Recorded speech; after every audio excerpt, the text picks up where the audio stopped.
Billionaire catches wife using cane on his mother. What he did next shocked everyone. They say a man truly knows his wife until the day he sees her without the mask. Ethan Walker had no warning, no sign, no suspicion.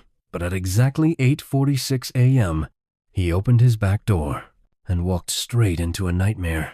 His mother, 75 years old, kneeling on the hard ground with her arms raised like a prisoner. And his wife, the woman he trusted, the woman he loved, standing over her with a cane. At that moment, Ethan realized something terrifying. You can build an empire. You can earn billions. You can conquer the world. But one cruel person in your own home can destroy your entire life in a single morning. What Ethan saw that day didn't just break his heart. It changed everything. Hello, family. Welcome back. Please don't forget to hit that subscribe button and leave a comment. It truly means the world to us. Share this video with your friends and loved ones. And be sure to turn on post notifications so you never miss any of our future videos. Thank you so much for the love and support. Ethan Walker's hands began to tremble before his mind even understood why. Through the kitchen doorway, he saw a sight so shocking, so impossible, that for a full 3 seconds, his brain refused to believe it. There, in the backyard, kneeling on cold, wet concrete, was his mother, Eleanor Walker, 75, fragile, gentle, the woman who raised him alone. Her nightgown clung to her skin, drenched completely. Water streamed down her silver hair, dripping onto the ground beneath her scraped, bleeding knees. Her arms thin, shaking, trembling uncontrollably, were lifted high above her head like she was being punished. Hovering over her, with a cane in her hand, was his wife, Madison, her face twisted with pure contempt as she circled Eleanor slowly, like a predator tormenting prey. "You ruined something of mine," Madison snapped, her voice sharp as broken glass. "And today, you're going to learn to respect me." The words stabbed Ethan like knives. The gifts in his hands, the bracelet he bought for Madison, the warm shawl he bought for his mother, slipped from his fingers and struck the floor. The sound made Madison whirl around. Shock, fear, panic, all flashed across her face in an instant. "Ethan," she cried. "Wait, this isn't what it looks like. She destroyed my scarf. I was just..." But Ethan didn't hear a word. He was already moving. He rushed toward his mother, heart pounding violently, breath shaking, vision blurring with rage. Eleanor tried to lower her arms, but they were too weak, too numb, too tired. "Mom," Ethan whispered, voice breaking. "I am so sorry for this." She didn't answer. She couldn't. Her whole body trembled with cold and pain. Ethan touched her shoulders gently, and the moment she felt his hands, she cried softly, a sound he had never heard from her in his entire life.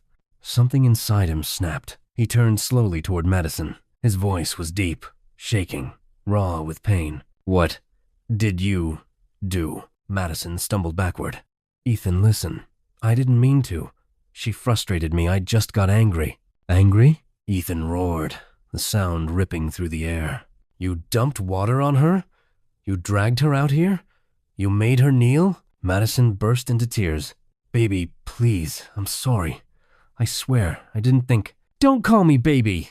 Ethan shouted. "Don't you dare!" He crouched, lifted Eleanor gently into his arms, and held her close as she trembled against his chest. His voice lowered, dangerous, cold, shaking with betrayal. "If my mother dies because of this, I will never forgive you, Madison. Never." Madison covered her mouth, sobbing uncontrollably. But Ethan didn't look at her again. He carried his mother inside, each step fueled by heartbreak and anger he didn't know he was capable of feeling. And without turning back, he whispered to himself, a promise, a vow, a warning.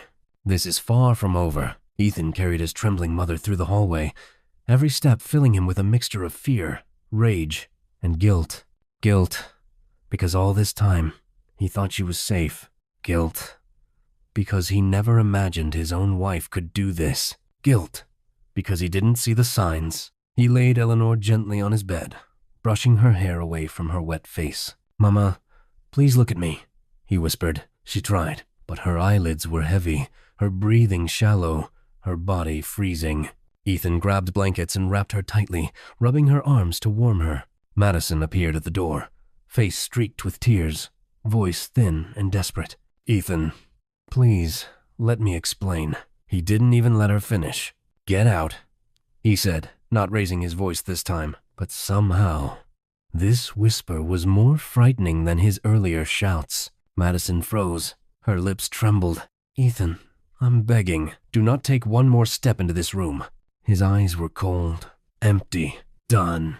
Madison backed away slowly. Ethan shut the door. 10 minutes later, Ethan's private doctor rushed in. He checked Eleanor's blood pressure dangerously high. Her knees scraped raw. Her body temperature too low for someone her age. "What happened to her?" the doctor asked, panic in his voice. Ethan swallowed hard. "My wife happened." The doctor closed his eyes briefly, as if absorbing the pain of the truth. "She needs rest," he said softly. "Warmth, food, and absolutely no stress, emotional or physical." Ethan nodded, jaw clenched. When the doctor left, Ethan sat beside Eleanor, holding her hand. It shook weakly in his. "How long?" he whispered. "How long has she been hurting you?" Eleanor blinked slowly, tears welling in her eyes. "I didn't want to disturb your marriage," she whispered. "I didn't want to be the cause of trouble." Ethan groaned in pain. "You're not trouble, Mama," he said, fighting tears. "You're my mother." She looked down. "I tried to stay out of her way. I tried to be quiet. I tried to be small." Ethan's entire heart twisted. "You should never have to shrink yourself for anyone," he whispered fiercely. "Not even for my wife." Her lips trembled. I just wanted peace." Ethan bowed his head. "I promise you," he whispered, voice shaking. "She will never hurt you again." Meanwhile, Madison breaks down. Outside the bedroom, Madison leaned against the wall, shaking uncontrollably. She covered her mouth to muffle her sobs, not because she regretted what she did, because she finally realized the gravity of what Ethan saw. She whispered to herself, I didn't mean for it to go this far." Her mind raced through excuses, lies she could tell, reasons she could invent, but none of them felt strong enough to erase the image Ethan witnessed. She paced back and forth, gripping her hair. "He loves me. He loves me. He can't just throw me away." But deep down, fear clawed at her chest. Fear that this time she had crossed a line she could never return from. Ethan confronts her. He stepped out of the bedroom, shutting the door softly behind him. Madison straightened instantly. "Ethan, please listen to me." "No," Ethan snapped so loudly she jumped. "You speak when I ask you to speak." Madison flinched. Her husband had never spoken to her this way. "Ethan, I swear, I didn't mean." He stepped closer. "What did my mother do to deserve that?" he demanded. Madison's mouth opened and closed. I just got angry. She ruined my scarf." "A scarf?" Ethan choked. "You tortured my mother over a scarf?" Madison burst into tears. "It was expensive. She's always messing things up. She's been disrespectful. She makes me feel like I'm not welcome." Ethan stared at her in disbelief. "Oh my God," he whispered. "Is that what this is about? You feel insecure, so you punish a 75-year-old woman?" Madison sobbed harder. "I'm sorry, Ethan. I'm really, really sorry." For the first time since he met her, he didn't feel love. He didn't feel pity. He felt nothing. "Madison," he said with icy calmness, "you need to understand something very clearly." She held her breath. "You didn't just cross a line today." His eyes darkened. "You destroyed it." Madison's legs buckled, and she nearly fell. But Ethan wasn't finished. "From this moment," Ethan said coldly, "you go nowhere near my mother." Madison shook her head, crying, "Ethan, please. And if you ever touch her again, I swear, on everything I've ever built, I will show you a side of me you never knew existed." Madison covered her mouth, sobbing uncontrollably. Ethan turned his back on her. Not slowly, not gently, but sharply, the way a man turns away from something he can never trust again. He walked back to his mother's room, leaving Madison alone in the hallway, crying, shaking, realizing, for the first time, she may have lost the one thing she never thought she could lose. Her husband. Ethan didn't sleep that night. He sat beside his mother, watching her breathe. Slow, strained, fragile. Every few minutes, her fingers twitched from pain, and every twitch felt like a stab to Ethan's heart. He held her hand gently. "Mama, I'm so sorry," he whispered. "I should have been here. I should have seen what she was doing to you. I failed you." A tear slid down Eleanor's cheek. "You didn't fail me," she whispered weakly. "People hide who they really are until no one is watching." Ethan looked away, jaw tight. "But I was supposed to protect you," he said. "I promised Dad before he died. I promised you your old age would be peaceful. Why," her voice cracked, "I didn't want to bring trouble into your home." Those words broke Ethan completely. "Trouble?" he whispered painfully. "You think you are trouble? Mama, you are the only reason I'm even alive. The only reason I survived my childhood. The only reason I became anything." He bent his head, tears dripping onto the blankets. "I let a stranger hurt you under my roof." Eleanor closed her eyes, unable to speak. Meanwhile, Madison loses control. Madison sat in the living room, legs pulled to her chest, shaking violently. Every sound made her jump. Every footstep made her heart race. She tried to call her friends. None of them picked up. She sent voice notes, all left on. Delivered. She felt alone, exposed, terrified. "What have I done?" she whispered, covering her face. Her mascara had run. Her eyes were swollen. Her hands wouldn't stop shaking. She replayed the moment Ethan screamed at her. The rage in his voice, the disgust in his eyes, the way he looked at her like she was a stranger. "No," she sobbed. "No. Ethan loves me. He won't leave me. He won't." But deep inside, she felt it. A sinking, heavy feeling. Something inside her knew. She crossed a line she could never uncross. Early the next morning, the front door opened quietly. The housekeeper, Mrs. Harris, stepped in, humming softly, until she saw Ethan standing in the entryway. He wasn't smiling. He wasn't calm. His eyes were swollen from crying, and there was a coldness in them she had never seen before. "Good morning, sir," she began. "Mrs. Harris," Ethan said quietly. "Come with me." In front, she followed him down the hallway until they reached his bedroom door. He opened it, and her heart dropped. Eleanor lay in the bed, covered in bandages. Her arms were bruised, her knees were wrapped, her breathing shaky. Mrs. Harris gasped. Her hand flew to her mouth. "Oh my God! Mrs. Eleanor!" Ethan turned sharply. "How long?" His voice was low, raw, wounded. "How long has my mother been suffering here?" Mrs. Harris's eyes filled instantly with tears. I'm sorry. I'm so sorry, sir." "Mrs. Harris," Ethan said again, his voice still soft but terrifying. "I need you to tell me the truth. Everything. Every single thing you have seen." Mrs. Harris broke. She began crying uncontrollably, her shoulders shaking. "I didn't know what to do. She threatened me. She said she'd fire me if I said anything." Ethan's jaw tightened, his fists curled. What did she do to my mother? Mrs. Harris wiped her eyes and began listing each cruelty. The cold meals, the insults, the chores, the punishments, the night she locked Eleanor out of the living room, the days she hid her medication, and the cane, the cold water, the kneeling, the threats. Ethan's breathing grew heavy. His nails dug into his palms. His eyes glistened with tears of rage. "How long has this been happening?"